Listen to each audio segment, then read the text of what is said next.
এবার মালদা মেডিকেল কলেজে যাব, কারণ আরজি করের প্রতিবাদ চলছিল, রাজ্য জুড়ে চলছেও প্রতিবাদে। আরজি করের প্রতিবাদে মালদার প্রায় 250 জুনিয়র ডাক্তার তারা কর্মবিরতি পালন করছিলেন।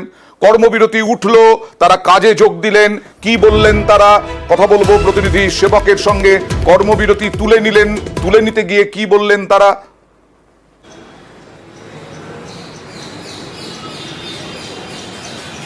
একদমই, দেখো তুমি যেটা বলছিলে, মালদা মেডিকেল কলেজেও প্রায় 20 দিন ধরে কর্মবিরতি চলছিল, যেখানে junior doctor, house staff, intern সব মিলিয়ে 250-রও বেশি চিকিৎসক তারা কর্মবিরতিতে যোগ দিয়েছিলেন। ফলে পরিষেবা কিছুটা হলেও ব্যাহত হচ্ছিল। ট্রমা কেয়ার সেন্টারের সামনে তারা প্রতিদিন ধরে স্লোগান দিচ্ছিলেন।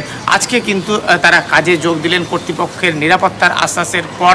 আমরা বিভিন্ন ওয়ার্ডে দেখেছি যে তারা আজকে চিকিৎসা করছেন, তবে পাশাপাশি প্রতিবাদ জারি থাকবে, এমনটাই কিন্তু এই জুনিয়র ডাক্তাররা জানাচ্ছেন।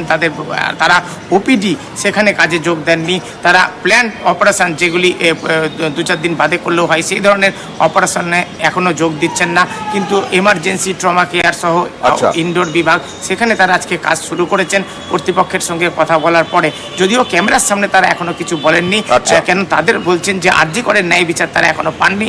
ফলে প্রয়োজন মতো তারা ফের আন্দোলন করতে পারেন। তাছাড়া রাজ্য জুড়ে যদি কর্মবিরতি বা পেন ডাউন এই ধরনের যে কর্মসূচি, সেক্ষেত্রেও তারা সামিল হবেন, কারণ প্রতিবাদের জায়গা থেকে তারা কিন্তু সরছেন না। প্রতিবাদের জায়গা থেকে সরছেন না, কিন্তু প্রতিবাদ জারি রেখেই তারা পরিষেবা দিচ্ছেন। ও প্রিন্সিপাল কি বলছেন দেখুন। আমাদের এখানে যেটা স্ট্রাইক, মানে পেন ডাউন বা স্ট্রাইকে ছিলেন intern, house staff, post graduate এবং এসআর, আজকে যোগ দিয়েছেন তারা। এবং এখন পর্যন্ত তারা ইমার্জেন্সি এবং ইনডোরগুলি, ইমার্জেন্সি ওটি এবং সব কাজ তারা যোগদান করেছেন। তারা এখন যেটা বলছেন, আমাদের সঙ্গে যে কথাবার্তা যেটা হয়েছে, তারা এখন ওপিডিতে হয়তো যোগদান পুরোপুরি করবেন না। ওপিডি এবং প্ল্যান ওটি যেগুলো, সেখানে হয়তো তারা করবেন না। তো তারপর আমরা আলোচনা করছি, আলোচনা চলছে, আরেকবার আবেদন করবো আমরা। আপাতত ওরা এই ওপিডি এবং এই প্ল্যান ওটি গুলোর থেকে বিরত থাকছেন, কিন্তু বাকি সব যা যা কাজ হাসপাতালে যে সার্ভিস তারা দিতেন, সবকটা সার্ভিস দিচ্ছেন।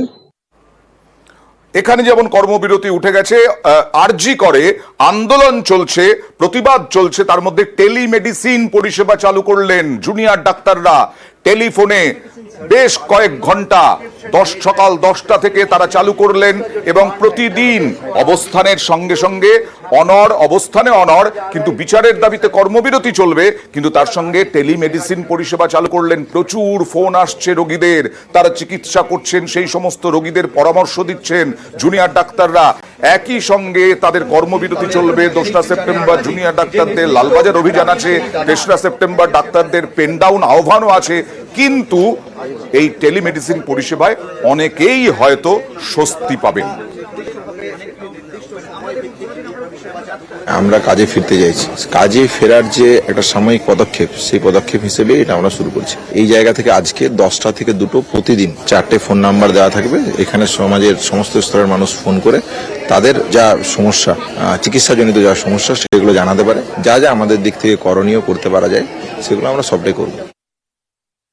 আমাদের 4টে নাম্বার দেওয়া আছে, এই 4টে নাম্বার পুরো সার্কুলেট করা আছে। এই নাম্বার দিয়ে আমাদের কাছে কল আসছে, তো আমরা ওইটা হোয়াটসঅ্যাপ কল বা হোয়াটসঅ্যাপ ভিডিও কল বা হোয়াটসঅ্যাপ মেসেজ এটাতে অ্যাটেন্ড করছি। এরপরে ওনাদের চিফ কমপ্লেন যাচ্ছে, ওনাদের অসুবিধা কি আছে, কি অসুবিধা নেই, ওই হিসাবে আমরা ওনাদের সাথে কথা বলে ওনাদের রোগ জেনে ওনাদের মেডিসিন প্রেসক্রাইব করছি, ওনাদের কোনো টেস্ট লিখলে টেস্ট প্রেসক্রাইব করছি। ওইটা করে আবার আমরা ফলো আপ করতে এই নাম্বারেই বলছি।